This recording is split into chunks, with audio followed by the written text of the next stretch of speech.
Yo, what's going on, man? Can you hear me? You're live. Yeah. All right. How are you doing? Nice. I'm doing good, man. Good to see you. Excellent. Yeah. Good to see you too. And it's like, so I like this. I kind of want to talk about as a podcast, it's nice because we talk here and there, but it kind of makes it like, okay, we're going to sit down and just have a nice conversation. And there are going to be other people, especially the people who know both of us, who I think will kind of enjoy this and they might want to chime in. They might hear something that we missed out or it wasn't as relevant to us as it was to them. Which leads me to where I want to start this conversation, but we're going to go everywhere. Is and it is. I called you up. Of course, I'm talking to all the people that kind of are significant in my life, childhood friends, wrestlers, which was high school and college, and then the MMA game, and then most recently my English teaching friends, and then in the future I might have more like parents. I think that's kind of my another group that is starting to develop. And so you're actually kind of your importance to me.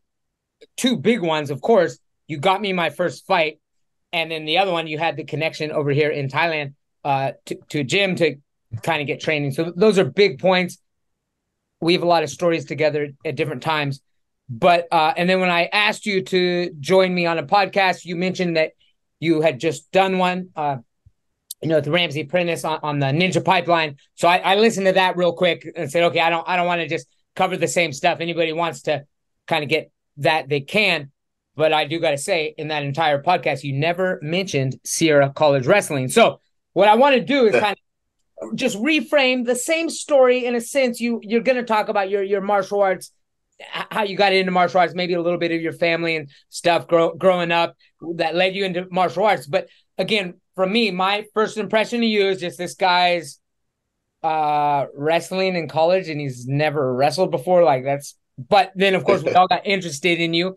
You were doing the I think we were calling it No Holds Bar, NHB, or it's changing names, right? It wasn't quite MMA yet, and UFC was a specific thing that was like kind of underground almost, and then even Vale Tudo. Some of those fights were called that, but they weren't really Vale Tudo. And then so put more of that.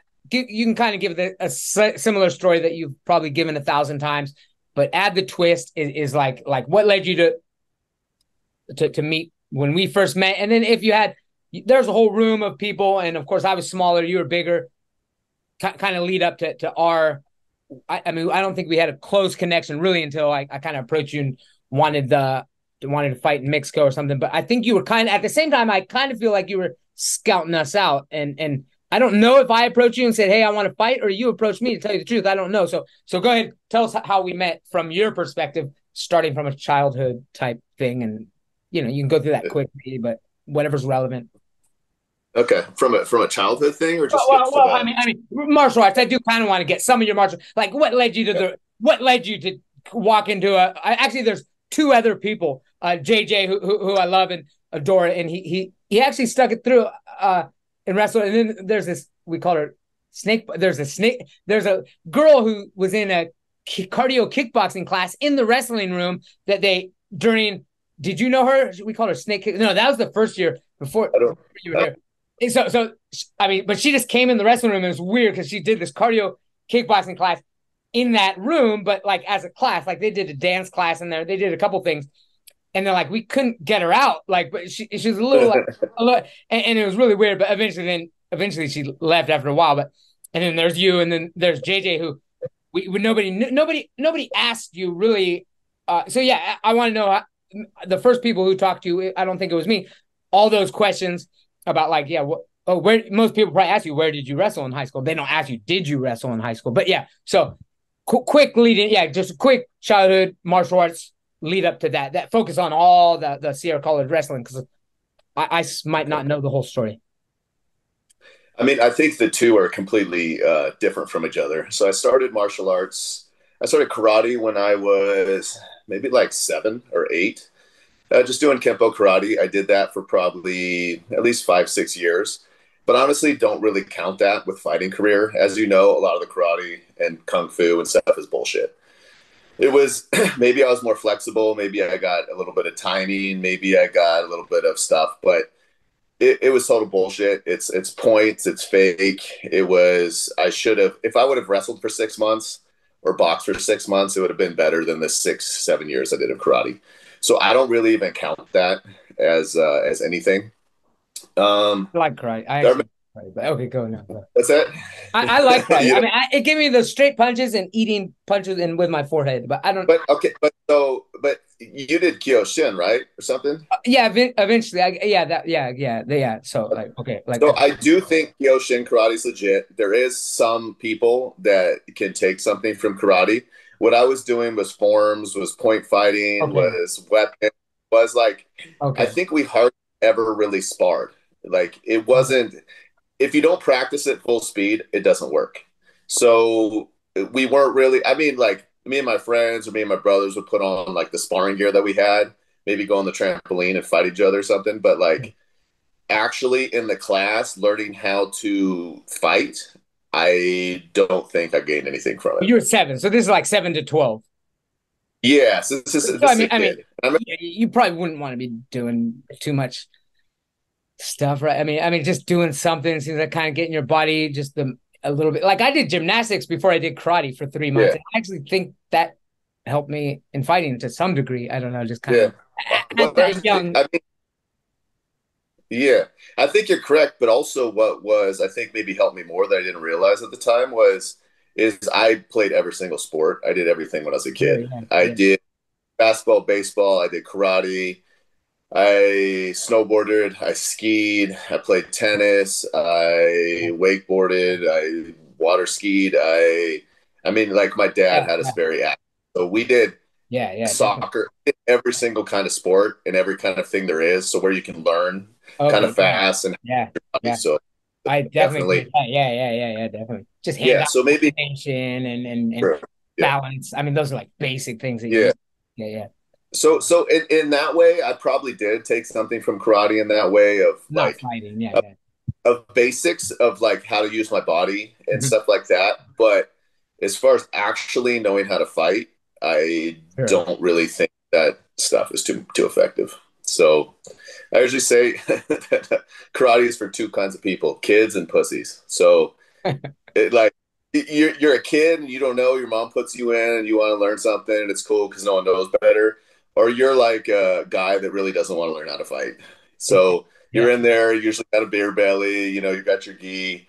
You talk about how you did karate in the garage or the basement. You've been in a couple street fights and like, you know, and stuff like that. So I don't think, you know, Kyoshin, remember shoot or Shuji that used to He's the guy that had those guys? committed AACC. Yeah.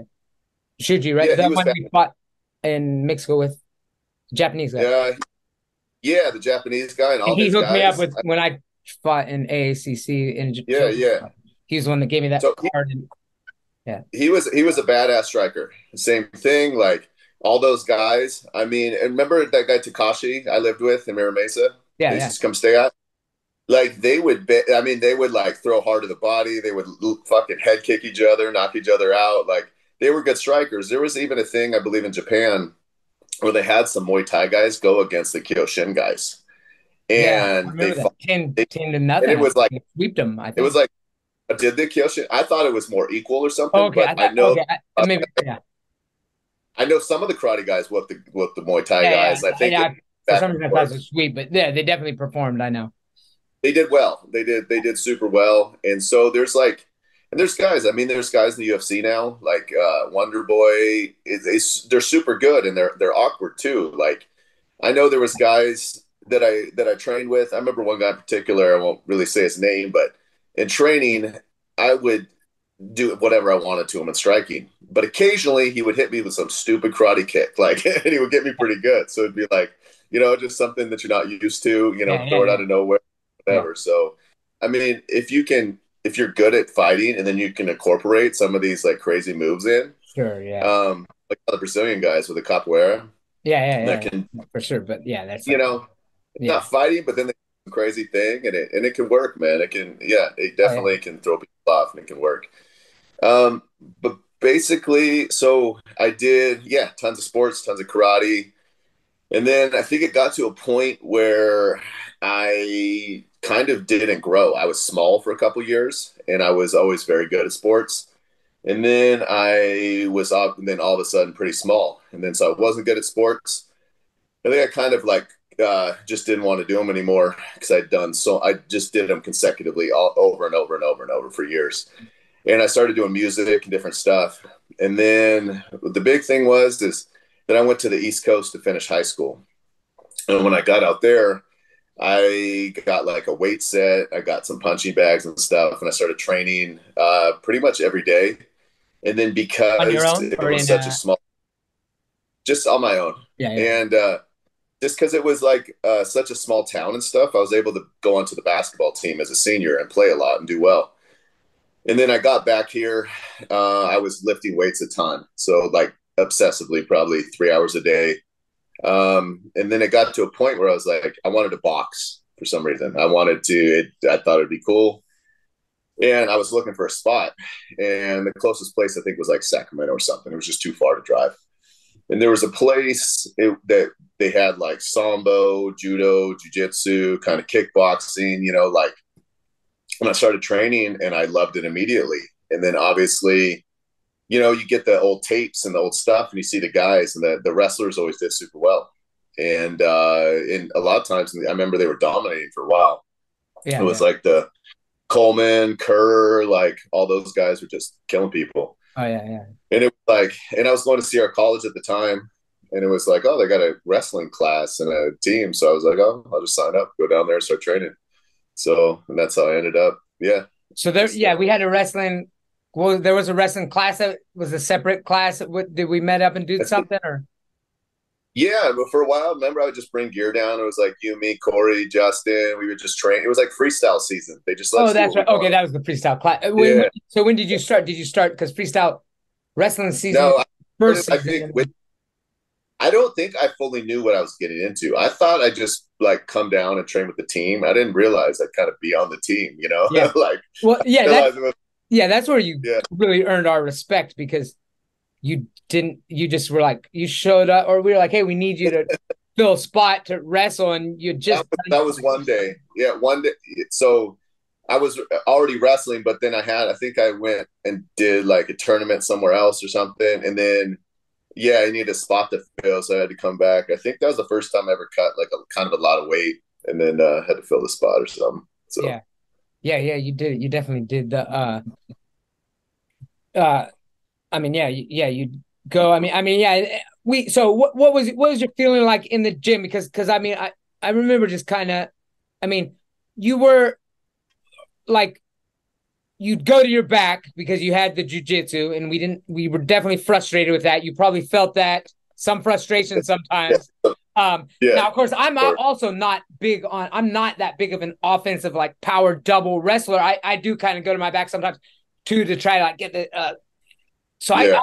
kind of, but I know when to bail out once the ref starts counting. But you did good. So, yeah, what kind of, as far as just the rules and stuff?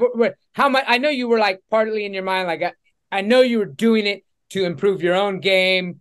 Where was the conflict there? Did you ever feel any? Did you feel our frustration ever?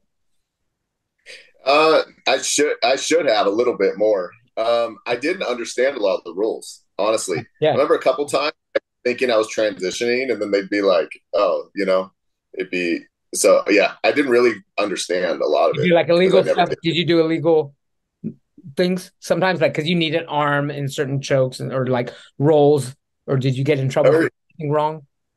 Like, I think so. Yeah, I just didn't. I didn't fully understand yeah, yeah, everything it was. So it yeah, just yeah. I should have done it a few seasons or something. But yeah, a bit yeah. better. And then so yeah, so for me, uh, yeah, that I actually don't. I just know I when I lost because it's such high level competition at that level. Like I beat the guy that was ranked second in state 2 weeks earlier, and then I'm at the regional tournament and go 0-2. So I'm out, done.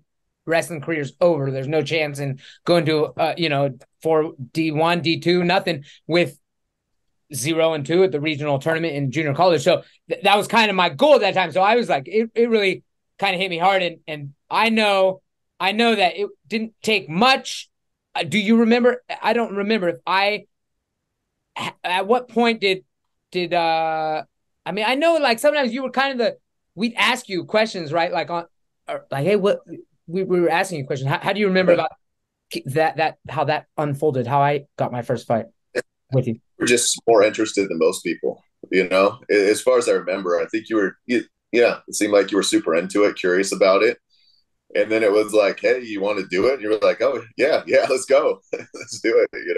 Yeah. And I mean, that's kind of how I remember it. So. Okay. So that's it. I mean, it's funny too, because I actually, my entire wrestling career, I always felt just unsatisfied with the point system. Is just, I get it. Like, especially like if you look at some like catch wrestling, I mean, like pinning is important to be able to control somebody like that is significant, but it seems like wrestling evolved from like an MMA, something closer to MMA, and then they recognize, okay, these are the dominant positions, and then we'll just give them points so we don't have to, kill the person or choke them out or make them tap, to make it a little more civilized or something. And then once you make those rules, then it's like, okay, now, well, I can actually do that without actually fulfilling the purpose of, like, for instance, so you're getting, I always hated it's called a cheap tilt, which is just basically where you're exposing the back, but like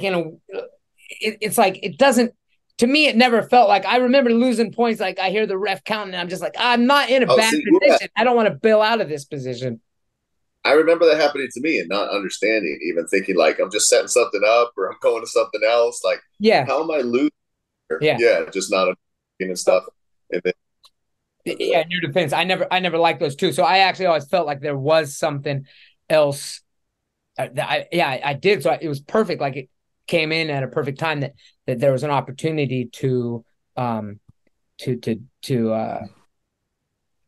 that. So that obviously was and yeah, you just kind of you helped me get my foot in the door. I kind of at some point wanted to, I was just kind of like trying to take as much information as I could. I know you took us up to Grass Valley. I mean that was and then you moved to San Diego.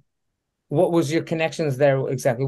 How did you end up there? Because you're Grass Valley, Northern California. You already had, and I mean, I know Black Tiger was where I was training. How did you? So it was the point where I was training here, but the training was there wasn't really any training, so it's like I need to go somewhere where there's good people. And I remember I went on a trip. I think I spent, I don't know, a week to 2 weeks in San Diego. And then I went up and I met Justin Stanley in San Luis Obispo, and we trained at Chuck's gym and the Pit. And I was kind of deciding on which one I wanted to go to. And I liked the training much better in San Diego. And then ended up, moving there. And Black Tiger was a gym that I would go to a lot when I was down there. And then after I was down there for a little while, Chris, the owner at the time, he kind of fell off, had a little bit of trouble, was kind of shutting down the doors. And I came in, I was like, hey, why don't I give you a little bit of money? We'll fix it up and we'll get it going again. And that went pretty well for a while. So. Yeah. Okay. Yeah. That's okay. So that's and then, see, I remember, I mean, those fights, I'd come down, I'd stay with you, or I'd take a Greyhound down and we'd go, walk across or something, take a taxi to the clubs and stuff. I mean, there's a lot of stories we could actually talk about. I mean, it could go on forever, but yeah, I mean, then I'm actually, as you know, I mean, there's a lot of drugs in my 20s. I'm actually trying to like chronologically put things together. So So are you wondering like first fight and stuff? The first one that you guys all did was at Tangaloo, remember? Yeah. So no, I remember. Yeah. So I did those. those are my first fights. Yeah, and then Rito, or was it Rito? Yeah, Rito Maximo was the very first one before Total Combat. I Rito, think. yeah, Rito. So yeah, that was at Tengaloo. Then there was yeah, the Total Combats were. Who was the kid that you had the feud with that you always would get draws that they kind of was from Ronnie City Major, Box? yeah, Ronnie Yeah, Major, yeah, yeah, yeah. yeah, yeah. That was so yeah. That I mean, um, so so at some point, yeah. So I'd be training there. I mean, I remember, yeah. Sometimes I literally didn't have anybody to train with. I'd show up, but I had only been doing like burpees and running up hill like bleachers and stuff at Sac State. But then I met my Kyokushin trainer Kietse, who I'm actually going to be talking to him on Sunday. And then there was also another this guy Jarrett who was doing jujitsu in Sac City or judo club or something. So then I was able to start piecing it all together. And then of course I studied abroad in Japan, and that really put my game up because that was 2005 when the I mean that's where it was at. And then so you know yeah, we were both doing our own things like during most of that time. And then when I came back, then that's when I started taking some Northern California fights, and then it became legal, and I still did do some Total Combats and see you and stuff. And then I don't even think when you made it to the UFC, yeah, I don't think I was talking to you around that time. I think if I remember it correctly, yeah, it was the last time my entire family was together. We were on an Alaskan cruise, and it was just like I happened to watch TV and I saw you on the fight. I feel like I didn't even know you were going to be fighting there. So Yeah, it was a last minute fight. oh, I think yeah, how yeah, so it was so remember Affliction yeah, yeah, with the yeah. crazy stuff. So Yeah. they tried to make a promotion, basically try and rival the UFC. They put together a big card, and the UFC was like, "Oh, that's nice. We're going to put together one on the same night." Yeah. And they had fast. And so it was like I think 6, 7 months before I was almost on the Ultimate Fighter. So there was back in the day, everyone wanted to be on that show Yeah. because it was like it pushed you to the forefront, pushed you way ahead. And so they did the thing where they would like have kind of open tryouts, but they would also ask certain people that they thought would do well on the show to go, and they would pay them. So it was like me, another guy from the team. They paid us to come out, the tickets and stuff, and then you go through the week, and it was like we either. What's funny, they either put like $150 underneath your door at the hotel in the morning, or a plane ticket home. So it was like we made it through the whole week. Kept getting my $150. Went through like interviews with Spike TV. Went through all the medicals and stuff. So when they put you through all the blood tests, the brain scans, all the interviews and stuff, you're pretty much on. Yeah. And And so you were we doing got all to the that. end. Yeah. So it Yeah. was, we signed the contracts, everything. They're like, okay, we'll hit you up. And I don't even remember what part of the year it was towards the end of the year though. Like no fighting, no nothing. We'll let you know in a couple months. And it was a season that you had to fight to get on, but we didn't know what it was. They just told us there was something brand new. We all thought we got to leave the house. We all thought that it was like, oh, they're going to let us out this year or something. Yeah. And so I remember like just training super hard, being like, okay, I'm going to get on and I'm going to make sure I'm ready.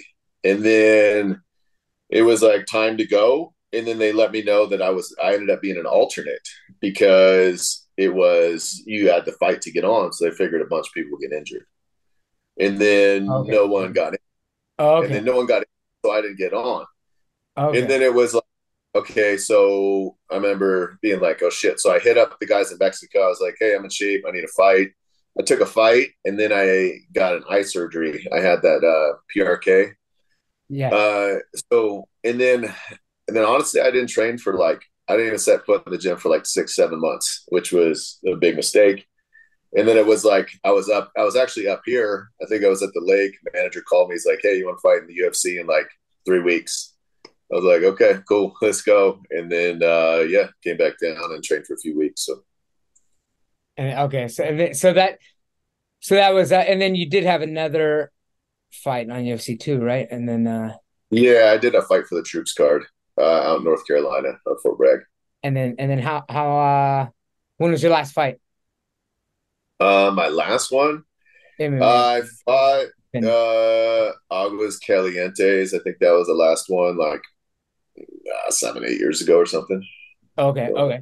That's that's more. Yeah, it's been over a decade for me now, except for the Muay Thai fights, I guess. So, mhm. uh, so good. I mean, yeah, that's kind of so yeah, that kind of gives that's kind of an introduction for anybody and me as well. There's some little pieces that were new to me, um, but yeah, of course, I want to catch up. So, is there anything else to talk about? Well, oh yeah, I mean, it is actually a little bit of I mean, yeah, coming here. Um, so I remember. Yeah, you had trained out here, and yeah, I had some things going on.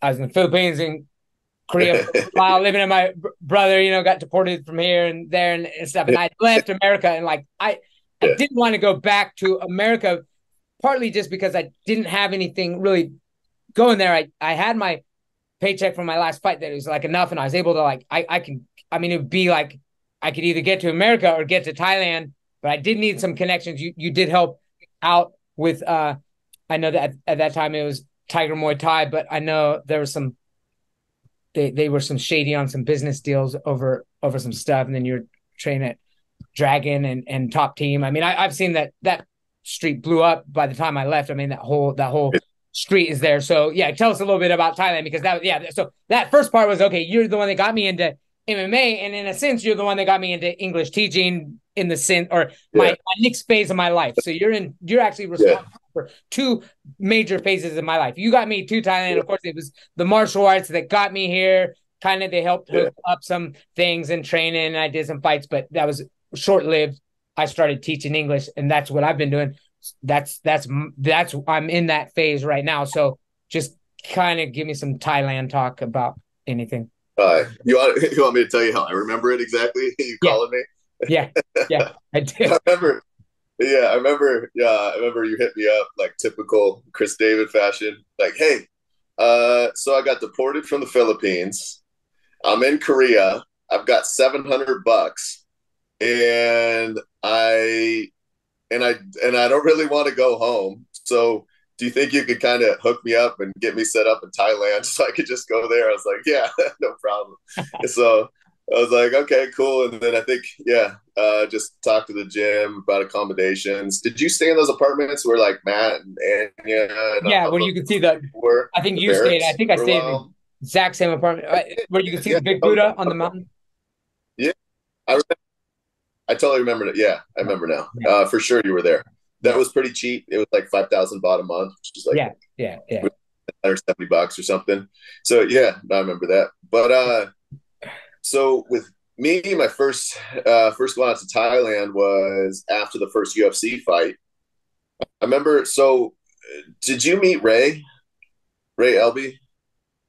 No, I did It was once, and then I didn't realize that after I knew he had left there and started something else. So we crossed paths at a bar or something at one yeah, point. I didn't even realize it was him after. yeah, Oh, that was him when I talked. I was like, oh, but yeah, yeah, yeah. So he was one of the guys that would fight Rage in the Cage, and then honestly, he was one of the early people to go out to Thailand. So he was out there. He was kind of helping out with the gym, and I remember it was like I think I was talking to him after the first UFC fight, and he was like, "Dude, come out. We'll take care of you."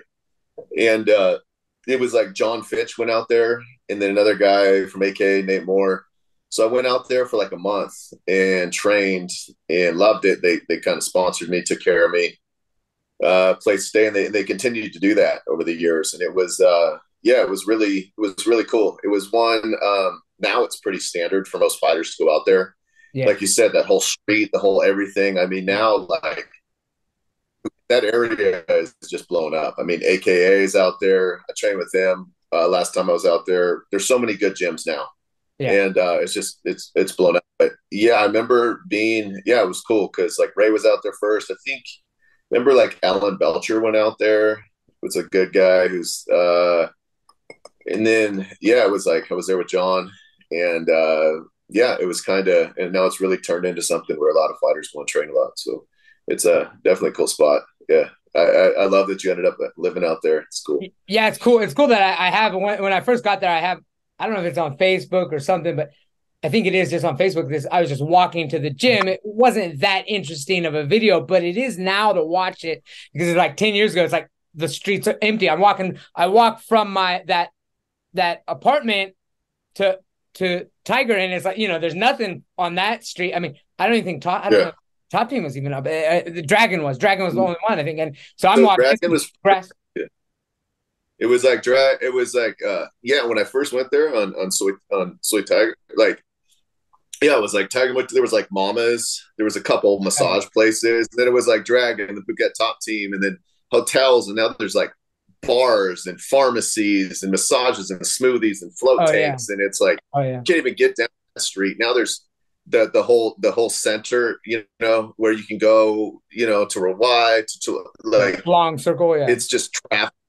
It's like traffic jam. Can't even get through. Yeah, it'll go back. Like if you're in a car, it's like living in the city almost. It's insane through there. Oh yeah, cars would be. I wouldn't even want a car in Phuket. I didn't really want a car here. I have a car now actually, but and it's nice now that I have it. But I always prefer the motorbike. I wouldn't even want. Yeah, that would be, but so in of course, I'm sure that COVID, or I know it did because I was up here already in Chiang Mai, but that actually made it nice. A lot of the, local people that weren't dependent on tourism were loving it. All the teachers that I had, they were, my teaching friend. So that's if Thailand didn't have the crazy regulations that they did during COVID, I would have been out there for sure. So I packed up. I moved to Mexico because they had the least regulations, and I wasn't going to deal with the bullshit here. So I lived there for a year, but I would have gone to Thailand. Yeah, well, so you mean like regulations just getting in? I mean, it was really just regulations getting in. There's nothing once you're in. Like, but that's actually, it scared me to leave. Like, I'm scared to leave Thailand because there were people in my situation with families.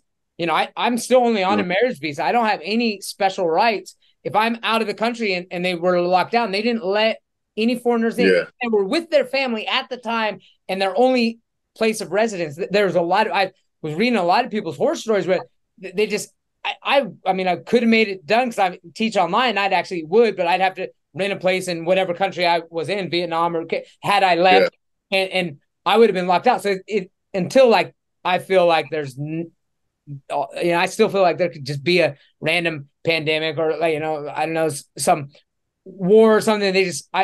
It's scary to know that I could be locked out. But I'd say, did you hear it was bad here? Like, maybe Phuket. It was. Yeah.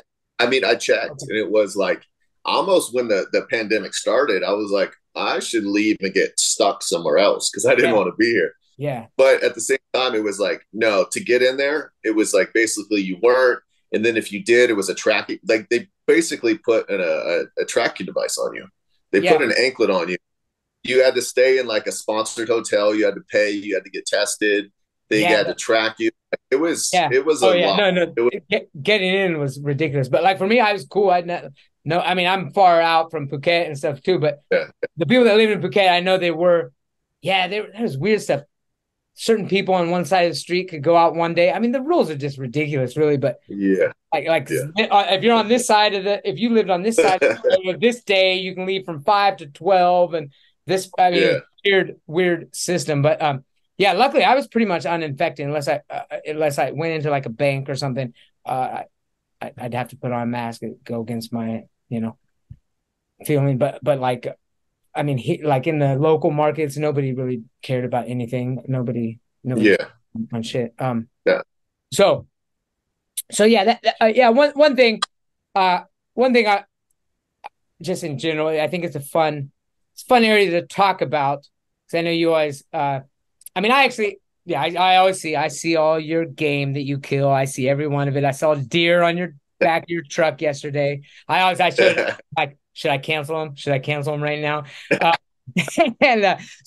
no, I love, we share something. To me, hunters and fishers and preppers and stuff are like, those are very, actually, I'm like, to me, that's almost what I'm doing here. I'm trying to harvest. I'm not actually. We're growing more vegetables now. I still do buy most of our vegetables just because it's convenient. I'm mostly planting the fruit trees for the long term, and then I'll start thinking about this actually like harvesting my own vegetables. But we are doing a little bit more, and we are growing rice this year, really just for the novelty of it and knowing that I can, because that it's a lot of work to get rice. I mean, but but so I want to talk a little bit about where you are, because I only see glimpses of you. When I see it, I mean you look. I mean, that's another thing. Yeah, I'm not big on guns either, but like in the same, just because I feel like most of it was like when I was in America and stuff, and I black out. I don't think having guns around me when I'm in blackout mode would be smart for my own safety. But so are you a prepper? A prepper? You look like I a wouldn't. prepper. From your Instagram, looks like you're prepping for something big. I just love hunting, Okay. honestly. Okay. So out of all this stuff that I've always like, there's been very few things in my life that I'm just like, when you just do it and you're like, that's my thing, and you just love it. You can have that, like, it was like fighting was like that. I think kind of riding motorcycles is like that. Hunting is like that for me too. So I would like to I mean, I'm living in the mountains now. We're on a well. We've got some acreage. I got some fruit trees. I do like to hunt, kill most of my meat if possible. But I don't have a bunch of stuff canned or, big silos of anything or, anything too crazy. I think I could do pretty well for a while if I needed to. But Yeah. yeah, I wouldn't say I'm like, I don't have a bunker or anything like Okay. that. Yeah. So, Well, yeah, no, but no, I like it. I mean, I like feeling that. Well, water is important. Yeah, the water is the most important. Really, more yeah, everything else. I'll scavenge some food somewhat one way or another, but I do got that. yeah. I even have a hand. What do you need electricity to get it? What if you didn't have electricity? Would you be able to get to your well water? Solar or a generator, yeah. Oh, So, solar generator and a generator, or so I two don't. different things. So Okay, yeah. okay, because I haven't been able to really find a way to solar get enough. Okay, your generator is generate. So How's that so work? you can run both. So for a backup, so it runs off electricity, but it also can run off solar, Okay, and you can also yeah, same thing needed. You plug in the generator, turn it sure. up, run it, and then you can pump the well. So yeah, Nice, nice, nice, nice. And gun wise, I see a lot of guns. You're ready yeah, if somebody I'm good.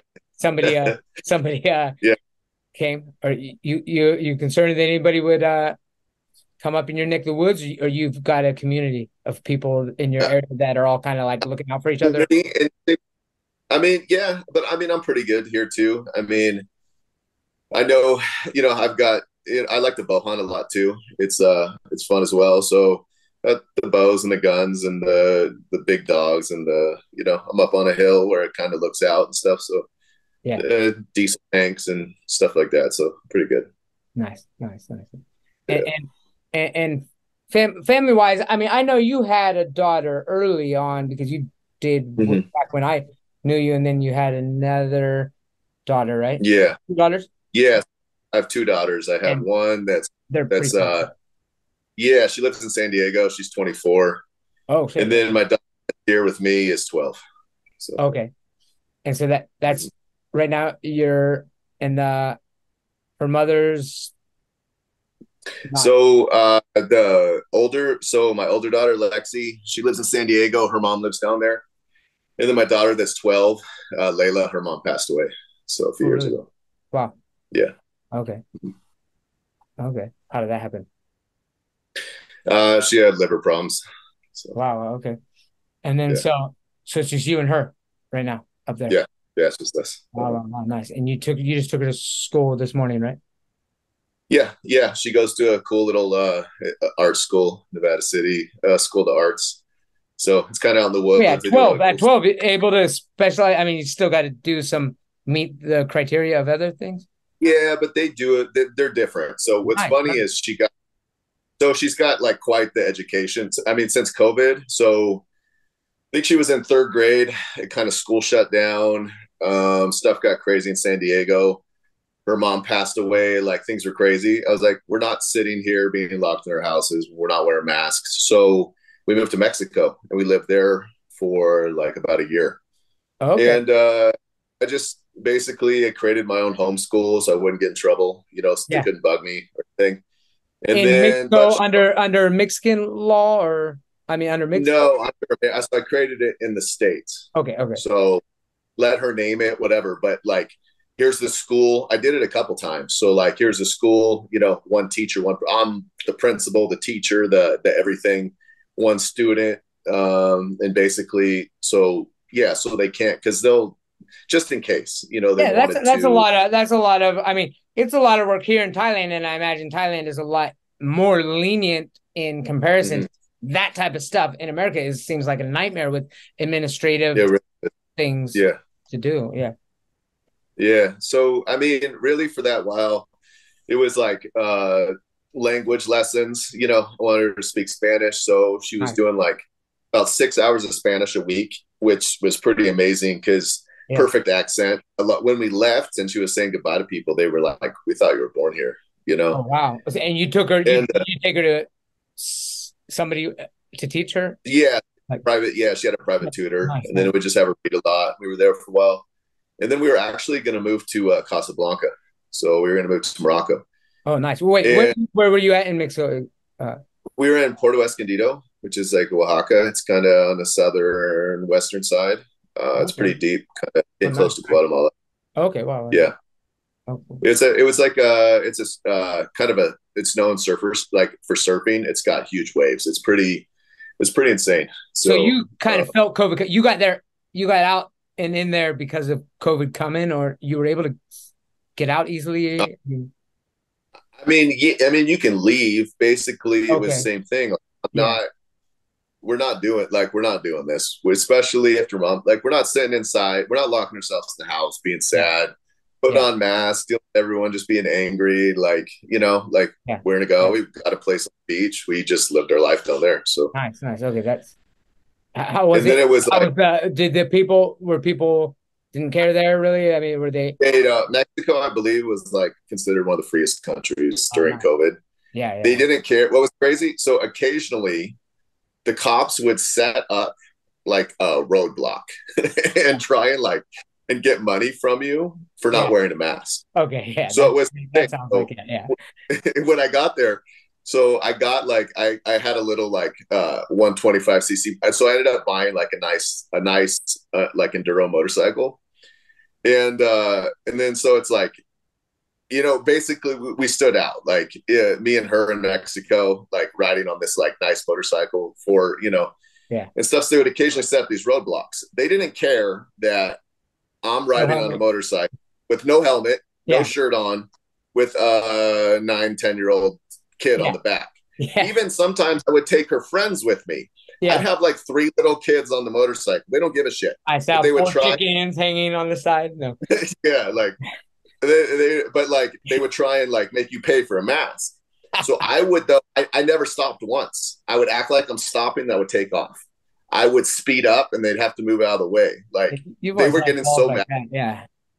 They were getting so mad at me by the end of it. We were like, we should get out of here. Like, but I was like, we're not doing, like that was my only thing with masks. I would just like tell people no. And I'm just like, I'm not doing it. The only time I did it was like airplanes to get to places and occasionally like check out to get some food at like supermarkets and Yeah. stuff. Yeah. But Yeah. Yeah. Yeah. Yeah. but Yeah.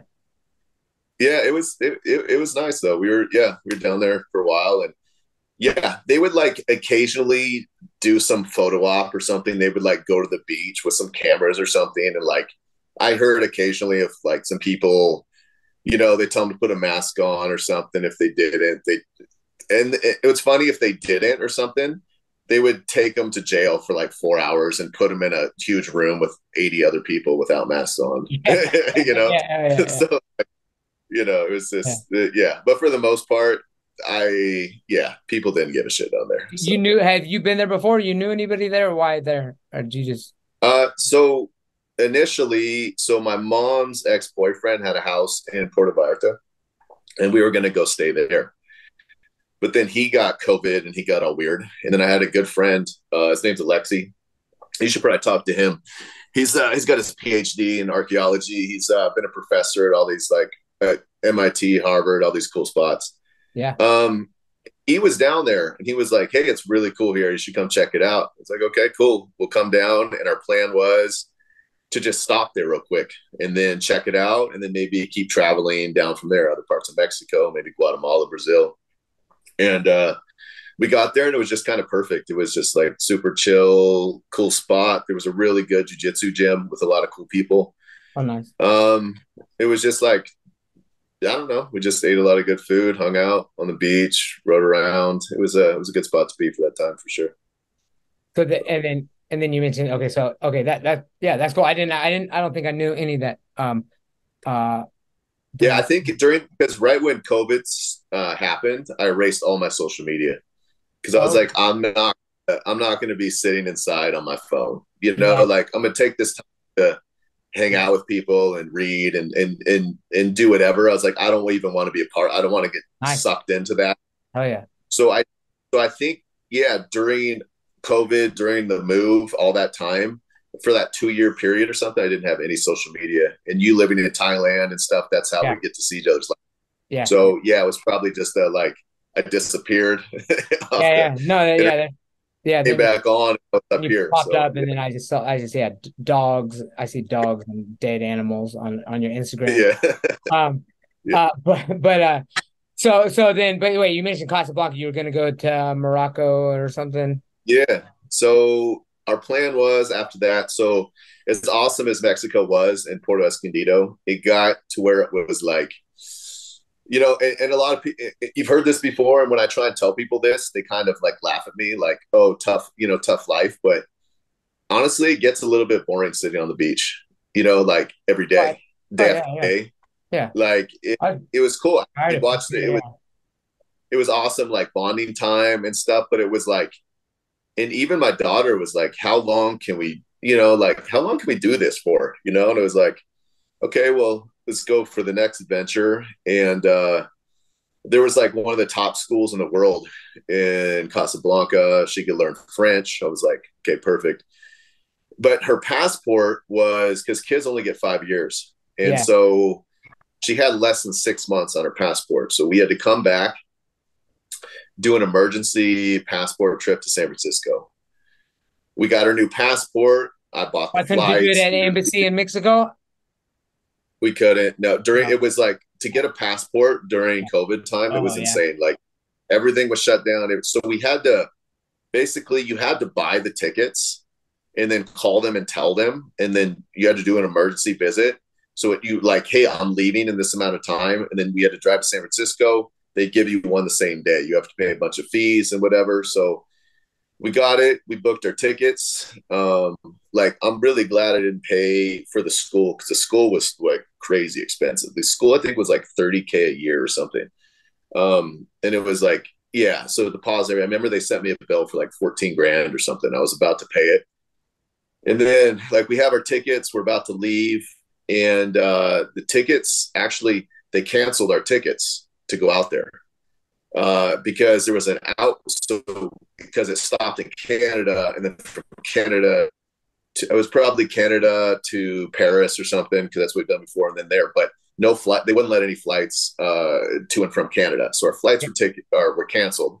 And then the school called me and told me that they were now instating masks at school, and Oh I was like, nah, I don't think I can do that. We were already so invested that I was like, I'll just leave it to my daughter. But at that time, like how she saw me fight it, like I'm not doing this. And I was like, hey, if you still want to go, we can go, but you're gonna have to wear a mask to school for a little while. She was like, no, I don't want to. It's like, yeah. cool.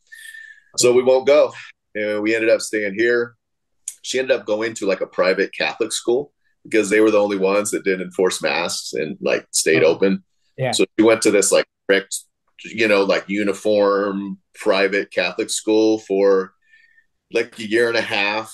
And then, but actually the first year it was like she started late. It was like, okay, you got school till June. As soon as June comes, we're out of here. I don't know where we're going, but we're not staying. And then she really loved it. She was doing well. It's like, okay, I guess we'll stay. And then, yeah, stayed a little bit longer at that school. And then she was lucky and got into the art school because they get a ton of applications and don't really have a lot of spots to fill. So Nice. now she's there. Yeah. Okay. Wow. Wow. No, that's good stuff. So, I mean, you're a big time family man to, or I mean, at least, I mean, that's your life right now. I mean, that's got to be your. I mean, my life. I Yeah. know my life has completely changed. With raising Gabaga is his name now. His name's Chaya, but his name's Gabaga. So his name's Gabaga. I gotta call him Chaya. He gets mad. So Yeah. Gabaga is his name. And yeah, no, I mean it's changed me a little bit. I kind of want to talk about fatherhood, but I know, I mean, well, I know, yeah, I mean, your first daughter, you were a lot younger. I've always said, just for myself, I'm glad I didn't have kids younger because I know I wouldn't have been able to, uh or I don't know what would have happened. I mean, maybe it would have. I probably, yeah, I don't know, but that has to be a lot different from and I don't know if, well, obviously, I mean, that's a big deal too, losing her mother. I mean, that at that time, what, like, how, I mean, that you weren't as much involved at that time. I I mean, I or what was no, I've going on? always been like my oldest daughter, like she's turned out, yeah, she's amazing, doing well. We definitely don't have the same relationship like I have with Layla. Because yeah, you're talking about like two different times. I mean, I was 18, I just barely finished high school. It was on the East Coast, she was living there. It was like I'd fly out every couple months. She'd come, like, then when she was like 8 or 9, she moved to San Diego, but there's not like as, as much of a bond to where Layla, I had her when I was 30. But it was also like I was pretty much done fighting. I didn't have that much going on. So it was like, hey, I'm just more investing in this. But me and her mom were split up for a while, but like, and I would travel at times, but I never took her to daycare. I never took her to anything. So it was like I had her 3, 4 days a week and we hung out the whole time, So we were very close already. But yeah, it was like me and her mom would split the weeks. So it was like I would have her 3, 4 nights a week. Her mom would have her the opposite and stuff. So I was always heavily involved, but I mean, not to the same extent when there's a big difference between, 50, 60% of the time and 100% of the time for Yeah, sure. yeah, So, yeah. That's good. I mean, yeah, that's cool. I mean, that's like, yeah, no, yeah, I didn't realize that. I didn't realize any of that. I mean, that's so, yeah. I mean, I love it. I love being a father, and I'm teaching, yeah, right now. I don't know if you're, yeah. So I'm teaching online. My Chinese companies that I worked for initially, they pretty much all shut down. But luckily, I had enough students and talked to enough parents that I was just able to kind of gather, which is actually works out better. Some difficulties with just the communication online and stuff. Money, it's got like Swift system. It's so difficult yeah. to not get, like, lose two conversion rates and or two fees and conversion rate. It's like impossible to avoid that. I did buy. Yeah, I give one free lesson to one father who I'm just like, take care of it, collect them from all these parents on your WeChat, and then you send it over and cover the fee on an international bank transfer or something. So anyway, so it's working out well for me now. And then yeah, ICE doesn't work. Like, we bought this land. We worked hard, saved up to to buy it outright, so wouldn't have any there's no mortgage or debt or nothing. But I actually I don't make very much money, but I don't need very much money right now. So I mean, we're Yeah. really comfortable. And then so it's enabled us to be, yeah, so much involved in Gabaka's life. And How so old is he now? he's 3, and yesterday he was Nice. 3 and 2/3. So Two thirds. 8 months, Nice. That's a funny. yeah. Yeah. So it's like, so I mean, so there are some interesting things as far. I would like another child, and I would like a girl. I mean, I've always actually wanted a boy and a girl. If I would have had a girl first, I would have wanted a boy second. Yeah, I mean, it's got to be hard. 12 years old, she's gonna be going through puberty and boyfriends. How are you gonna handle that? you know what? Everyone tries to say that like it's some big deal. I don't worry about it at all. Like I really don't. I don't think you We need have a to. super, Like, I already had it. I already dealt with it regular. once, you know, Yeah, yeah, like yeah, yeah. my older daughter went through it. She was fine. Same thing with Layla. I feel like we've got a really strong relationship. Like Sure. almost like, yeah, like I think of it almost like with my sister, like good luck, Yeah. motherfucker. Yeah, Like, well, that's what I'm is it? thinking. That, yeah, that's. Yeah. I mean, I think nowadays, I don't know. Back in, I mean, I've never done this because there wasn't social media around. But nowadays, I imagine that's what guys do. They probably Google or Instagram or Facebook. They're the father. It's probably easy to see the father of a girl that you're dating. Oh, yeah, I think Yeah. if I saw all your dogs and guns and stuff, I think yeah, that's like yeah, that's probably a good. Yeah. Yeah, that's why I said it is. I think it's gonna be kind of yeah, yeah. It would be funny that Yeah. uh, Just got a strong personality. Like I don't, I don't worry about, like the thing that would scare me the most about if I had a daughter that was like super gullible or something, like yeah, was yeah, just like not gullible, and you just know that some like cool little smart ass little kid could talk her into doing dumb shit and whatever, yeah, but yeah. it's not going to happen. Like I feel like almost the opposite, Yeah, like good this one, like yeah, just, yeah, yeah, yeah. to make you cry. Yeah. Nice, that's good. Um, so then like yeah, what there's yeah, let's see what that's I mean what's next then? What's you're gonna what are you looking to do? What do you got going on? Okay, well, I mean, I kind of wanted to actually. You just always seem so, and now, and this is like probably even when I'm not doing a podcast where I'm gonna post it, Huh. you've always seemed kind of I never really know exactly some of this. I mean, for work and stuff, what you're doing. I know there's a couple things that you. I remember you getting a good settlement. That kind of it seems like that kind of from what I understand when you had the bad intentions and you were able to people were using your names and stuff. You were able to get a nice settlement. And maybe you invested it in some, and but I mean, obviously, single father taking care of your daughter, spending an enormous amount of time with her and hunting and doing all these things. I mean, you have. I mean, I know you have some investments. They're all legitimate investments you can talk about, or what? Yeah, I mean, so the trick is here too. What was crazy is it was kind of it was I'm glad I got to that point at like 40 where when we left San Diego, I sold my condo. Like I moved to Mexico in the position to not ever have to work again. Where literally we could have stayed on the beach and done whatever. Like Yeah, we yeah, had a nice house, had like we didn't cook one meal. We had laundry got done every day, house got cleaned.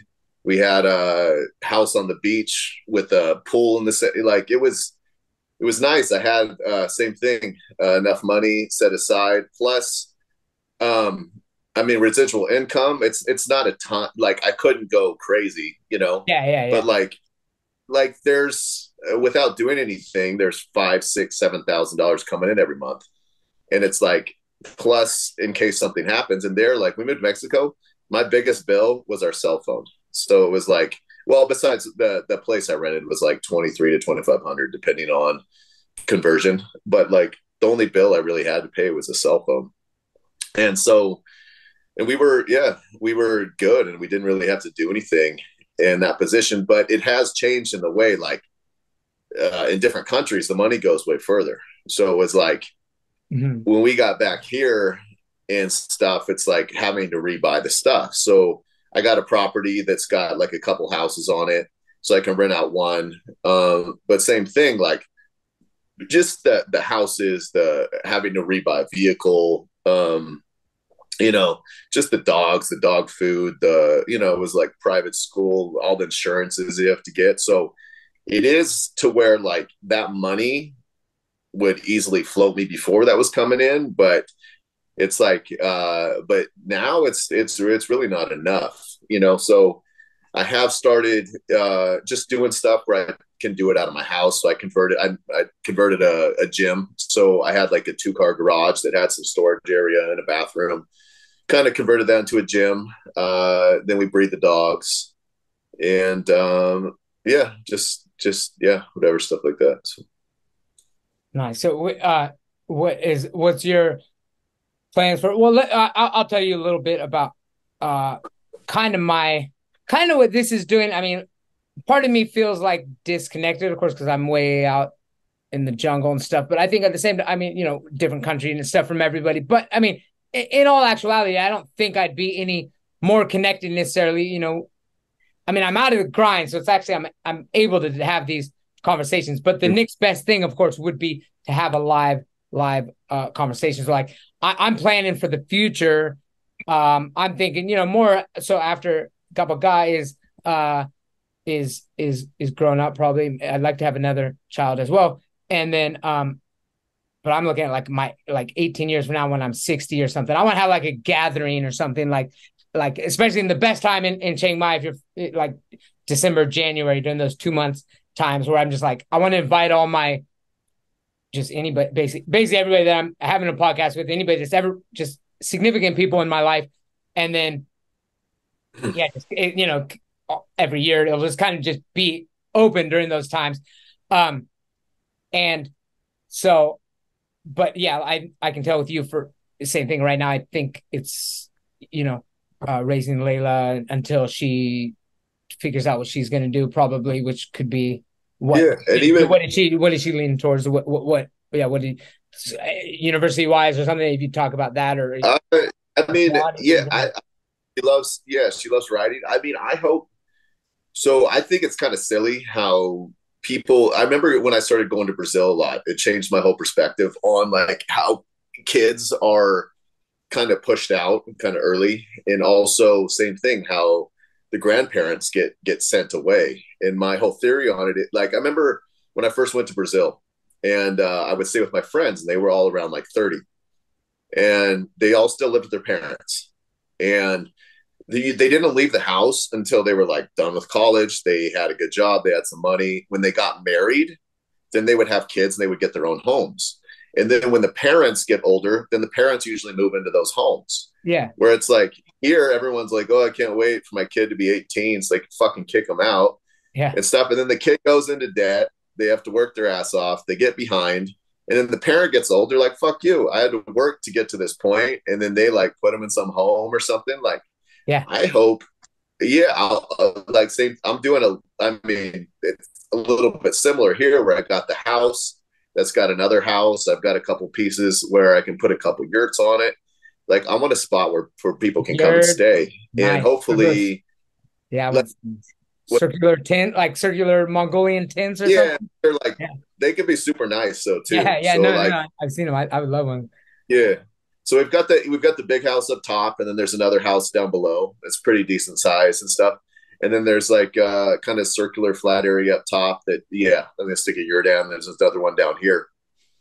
But like she's already talking about she can't wait to move into another house and like live there and stuff. And I initially was thinking that my brother and his kids would come live in that house and stuff. And it would be, it's super cool to have people around, to have that community to help with the kids. Like that was a big thing during COVID.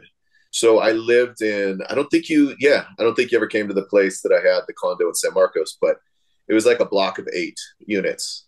Okay. And it was like everything was going on. Layla and one of the neighbor girls became really good friends. And so like, I'm here, she's there, and these kids could just run back and forth, hang out with each other. So this kid would come into my house. She would go over there. They can eat, they can play. Yeah. I can ask like, hey, I want to go do this. You got the kids or whatever, like take them on bike ride stuff. Just because like, even if people are close, it's still like, oh, I got to drive 15 minutes back and forth. But to have people that are actually living with you and doing the same thing, it's pretty important. So I'd really love to have same thing. Like I have a lady that's really awesome renting the house, and she's become a good friend and really cool. But even not to knock her at all or anything, because she's amazing. To have like family living there. Yeah. Like so Barrett has a kid now. Blaine doesn't. Yes, too. Yeah, Barrett's got 2. Okay, wow. Yeah. So they're down in San Diego. So a girl and a boy, they were born pretty close to each other. So I think 5 and 3 or something. Okay, yeah, So yeah. I don't know if I didn't realize that he had two. Yeah, yeah, uh-huh. yeah, But to just to have people, to have people close and yeah, do the same kind of thing would be yeah. awesome. Nice. Yeah. No. Okay. So this actually kind of leads in. I like this. This is more like some philosophy stuff, and I'm always interested in that. So I did like I just completed my doctorate for in psychology, and I had to do the dissertation at the end, and I didn't. I had all these ideas at first. It was going to be like language acquisition because that was what I was doing, and that's just not that. I mean, it's interesting, but it's just I want to go deeper and stuff. So I took this course on death and dying, and then it was like, yes, this is it. This is actually this ties this connects, this ties my whole life together. This is actually, so it helped me develop a theory. So I want to run it by you. I'm actually going to be I'm going to be writing a book about this, and then hopefully like giving it to people and telling, maybe joining their podcast or something. But I'm still working on my theory. So it's still working theory, kind of. And of course, I mean, there's going to be, so I want your perspective on it. If it, I'll just tell you, and then you can just comment on it in any way that you want, you want to comment on it. So I'll tell you a little about my research. In my research, I had to kind of format it to what what would be like conduct the research. It is close to where my theory came out of. Basically, first to back up a little bit, the death and dying class that I took, it kind of just put me through like, wow, yeah, it's so weird that the way we avoid the topic of death so often, and how it changed. And there's a lot of just over the last like century, where we used to be close to people that died, and we'd go and see them, and it kind of got separated. And you mentioned this too, like with the old people homes and stuff. I mean, it seems like, and then you don't talk about it. So I wanted to do a research on the experience of death. I interviewed people who had lost a loved one, and I wanted to kind of get some feelings about their last conversations with that person, and how they reflected on death, and how that death changed their own views on mortality, their own mortality. And then and some of the things that came out when I was doing this was there was a lot of conversations that they didn't have because they felt awkward. So here it's so weird. Like here they are in a room with somebody who they love and have spent most of their life with, and they know that they're dying, but they would like avoid the topic of the fact that they're about to die, and they didn't ask them questions like, hey, why didn't I ask them about like just what does it feel like, or try to get intimate with death. So like I mean, it's kind of weird. I've gotten like this intimate thing. I think it's really interesting, and it is, my land is actually an open crematorium. That's why our land is a lot cheaper for. I mean, it's like 3.5 rye or like an acre and a half. And it's like 30. It's a million baht basically for $30,000 for. But it's really nice. But I mean, because it's on the river, it's an orchard. That's part of it too, is that it's an orchard, and these fruits aren't as profitable as they were 30 years ago when people grew the tree. So it's not a cash crop anymore like it used to be. So people just look at it as an orchard that's like kind of old trees and worthless fruit. But I was just looked at as like river and jungle, and I would take these, just start planting new stuff. But it is also right because it's not in the village. We're past the village. Most villagers live in the village. It's only orchards here. Thai, and they're generally very superstitious. Nobody wants to live. And it's funny, since we built our house here, I think the thing is people don't want to be the closest house to the open crematorium where they burn the bodies and everything, that like we have the funerals like traditional. They carry them on like looks like a temple, kind of this san, and they burn the whole thing. And then so now I've seen other houses kind of pop up. Like, no, I think the closest one was quite a distance away, and then they're like, oh well, if the spirits are wandering around, they'll go attack us first or something. I don't know. So anyway, so that's interesting. I've just really gotten intimate with that. Obviously, also I'm as we get older, it does become more relevant, because in my 20s, I was immortal. I think I don't think I ever thought about death. If I had, I mean, just it wasn't So I do think about it more often, but I'm actually like kind of fascinated with it. And so that's kind of some stuff leading up. But my theory is, and this isn't like a theory that everybody has to abide by, obviously, but I just want to present it in this book. And I think some people will be like, yeah, that's actually a good idea. But at the same time, I'm looking to mold it, to consider other things. So my theory is that, and one of the questions I asked in my interviews was like, what's a good death for you? How do you want to die? And it was funny how little someone initially it doesn't matter. I don't care. I got a lot of those answers. But then when I really drilled, there are definitely a number of things that, and they're different for different people, but such as, I mean, you don't usually, people don't want to die with regrets. They want to make sure the people they love are, if they were dependent on them in some way, that they're not going to be harmed in some way. And then, not in pain usually, I mean, and there are some obvious ways they don't want to die, peacefully, all these things, so some people do, let's say, die in their sleep. I mean, I kind of actually want to be consciously aware when, well, okay, so that's my point. So my point is that I actually have really focused on how I want to die. I want to know, like, have a perfect type of setting. You definitely don't want to be in a hospital. I'd like to consciously go. I'd kind of like a dog goes out in the wood. Like I kind of want to meditate and just kind of like go, like, okay, I'm ready now. And maybe not even know when I sit down to meditate whether I'm going to go, but I'll decide at that moment or something. And then I'm not that big on like having, family like with me at the moment. I actually kind of want to be by myself, but I do want to keep connections with people. That's why I want to do this gathering. And I hope to have, as we get older too, when we're like 60, 70, stuff, like it'd be nice to meet up and have these gatherings. But then now, of course, we can't, there's so many things. I think the argument often is that or we don't know when we're going to die. There's a million other things that could happen that would kill us before we get to our ideal death. But I look at death as like a life experience, and it's our last life experience.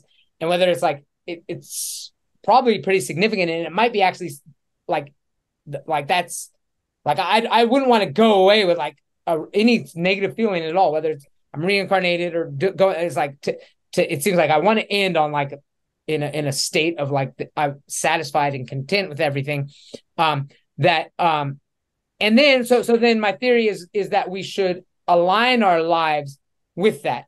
So even if that's not how we die, because sometimes, and for you, I mean, you it sounds like, I mean, you're doing great. I mean, you've got all these things. You don't really need these things. You've done pretty much everything that you want to do, and there are things you like to do, and so it might be. I mean, I guess my questions would be: do you have an ideal death that you'd want to? Does your life kind of align up with it? Even like for me, I realize like it's not like you shouldn't, if you're living the good life that you should be living, that it would already be perfectly aligned. But I noticed there was a couple things maybe that I better align it better. So there it is. There's my whole kind of theory. It's still in work. Where does that, what kind of comment? Any comment? Yeah, on any level. No, I remember I heard that when you were interviewing with Ramsey. I thought that was pretty Okay. cool. Okay. Yeah. With me, I don't know. I think mine's shifted a little bit because what's funny with me, I feel like I've always been very aware of it ever since a young age, even as a teenager, thinking like, I don't have that much time. Like, Yeah. like even if I die an old man, even from a teen, I don't think it's that much time. I think it it's goes not that much different. fast. Yeah. And I think I used to think of more, I don't know, it's changed because now I know that I have to be the one to be here for late. Like there's no backup, Yeah. And so I would like to teach her as much as possible and be here and protect her and do all that stuff. But like, I don't know. I kind of fantasize about more like, I don't know if I'd want to go out like peacefully. I'd rather go out like, Yeah. doing Yeah. something brave or crazy, like, Yeah. I don't know, like, I don't know. I could get eaten by a bear in the woods. That'd pretty badass. Like, I like to Yeah. hunt bears. They Yeah. bit me one time, Yeah. and Yeah. make sure that like, don't hunt that one. That one gets a Yeah. pass now, Yeah. you know? Yeah. Maybe, doing something that's like, something that's heroic or something, or I don't know, in a Yeah. a knife fight in a bar in Thailand. I don't know, like but All right. I don't know, something like that, or whatever. But hopefully, no matter what, however it is, like that shit gets, that stuff's handled with the people that I care about, that, Yeah, that I live as that's much a as big one. Yeah. possible. They're good, that, I taught them as much as possible. And yeah, I guess that they could be proud when I go. So Yeah. Yeah. No. Yeah. Yeah. When it came down to it, was always regrets and the relationship that like didn't unresolved issues was huge. yeah. And those were the people when I had the interviews, they saw it, they saw their loved ones maybe have unresolved issues in some cases, and that actually did help them some, maybe reach out and do resolve issues. I mean, yeah, I think that's the big one, resolve issues now. I mean, that why not resolve them as soon as possible? I guess so. So so uh so all right, that would be cool way to go out. And Bear's gonna get you. And it's gonna take pictures and post it on its Instagram and show I you. mean, Yeah, sounds yeah. to some people that's so insane, but like, But how yeah, long is it going to hurt for? no, Really? no, no, And no. like, And you're gonna fight. I know you're not gonna just give up. I mean, yeah, you know what I mean. You might get a couple yeah, something in there. I've yeah. always thought like I know. I mean, your dogs look pretty vicious, but I still feel like I could kill a dog. Like even a pretty. I feel like I could. I don't want it, but I don't want to have to be in that position. But I feel like I could get his back and choke it out. I don't know. I don't know. I think they're harder to choke out than you think. I don't think Probably, they're like so. probably. But So it makes me think of. So do you know? Have you seen that UFC fighter? He's from Arkansas. I think his name's Bryce Mitchell. I don't think I've watched it in like 10 years. Okay, so he's this super sweet kid, but like in like respectfully, total redneck. So he's got his farm. He's awesome. Like he's a really good fighter. And he was like he got the UFC to let him wear like camo shorts. So he did a podcast and he talked about choking out a deer. So I'm probably butchering a little bit, but it was like a young doe too. It was a young female that wasn't, and he's super good. Like he's one of the best. I don't know what weight he is. I would guess 145 or something maybe. But it took him like 5 minutes to choke out a deer, and Oh this was wow, a wow. doe. So it didn't have Yeah. it. So this isn't a male with antlers. This is an Yeah. old one. Like Okay. so I don't know. I think it's a little bit harder Yeah. than you Yeah. like. Same thing with the big male. Like he's a sweetheart, but I get surprised too when I've wrestled him a few times, like and stuff. Be surprised, but yeah, I mean, I kind of feel the same way. But I don't know. It depends, I think, on how Well, vicious they'd if want it bites to. you Yeah, first, yeah. Once it gets you, yeah. yeah, If it bites you, it's gonna be yeah, hard to get yeah, open its mouth. I don't think I could pry its mouth open if it had my arm and I only have one hand. How am I gonna get those yeah, teeth out of me without yeah, ripping my flesh? So yeah. I don't want to yeah, get bit by one of those guys. Those guys look pretty ferocious. Um, yeah. yeah, man, yeah. So so yeah, man. I mean, no, it's when you're coming out here. See, I don't know. I kind of one way I love how I'm set up, but I kind of Yeah. fuck myself a little bit with like I now I've got to where it was like in Mexico, I had no responsibilities.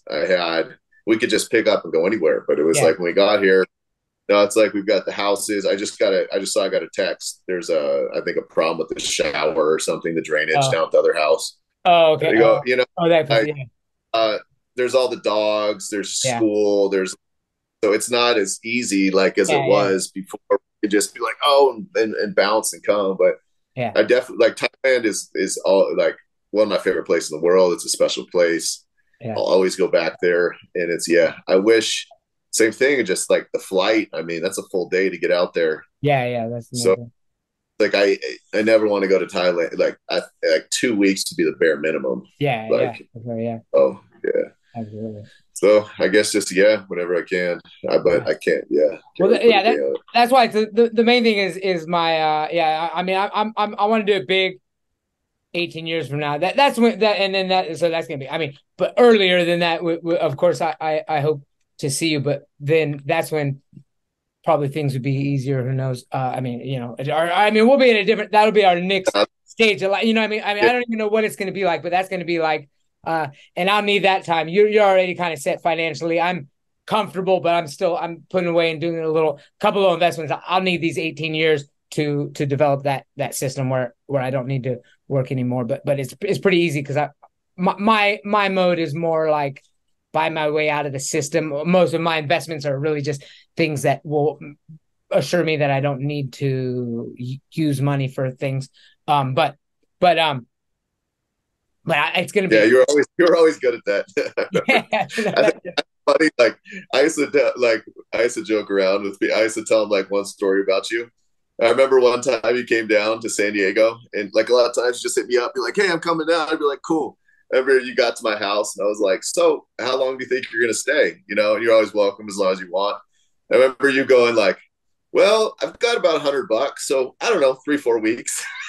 Just being like, like, most people would be like, "Okay, that's like not, like that won't last me very long." But you, it's like $100, like ever you go to like the 99-cent store, you get your beans, your whatever cheap stuff, eat what you can off like other people, just like be able to really conserve and just Yeah, like get by yeah, with very little.